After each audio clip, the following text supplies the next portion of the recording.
Dans le cadre de sa visite d'itinérance au territoire de Dungu, en province de Haut-Uélé, au nord-est de la République démocratique du Congo, le gouverneur de la province du Haut-Uélé, son Excellence Jean Bakomito Gambou, a visité le samedi 25 janvier 2025 l'état-major du secteur opérationnel Ouélé, situé au camp Evaza. À son arrivée, le chef de l'exécutif provincial était reçu par le général-major Moukala Ngoï François, commandant du secteur. Après les honneurs militaires dignes de son rang et l'accueil chaleureux de l'association des épouses des militaires, le numéro 1 du Haut-Uélé a pris part aux messes des officiers où il s'est conféré avec les femmes des militaires.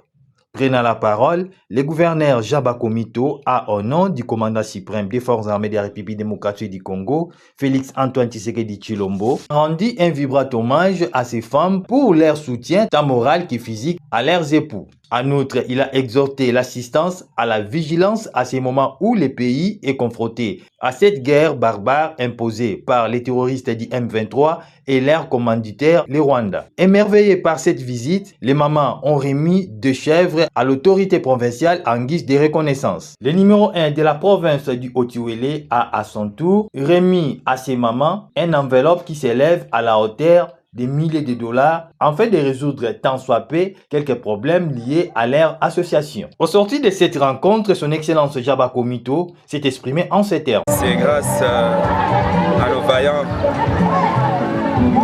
éléments de FRDC que règne la paix dans ces pays et même dans la province du Haut-Uélé en particulier, puisque nous sommes dans les secteurs opérationnels, qui fait un travail remarquable.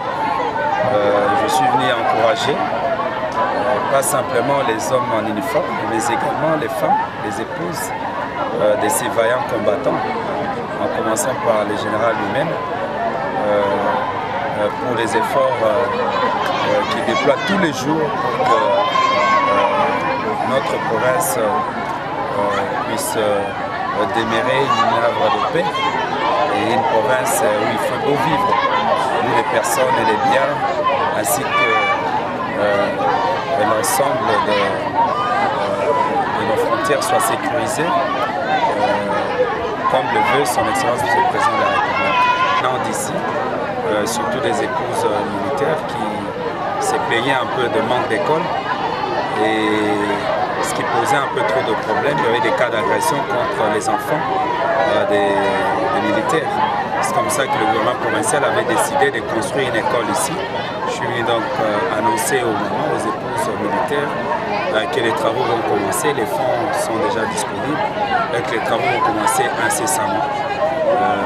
Et que par ailleurs nous allons également soutenir l'infirmerie qui est ici avec un peu de moyens pour les médicaments et autres produits médicaux de première nécessité. Cette visite vient de rehausser la morale de nos vaillants militaires.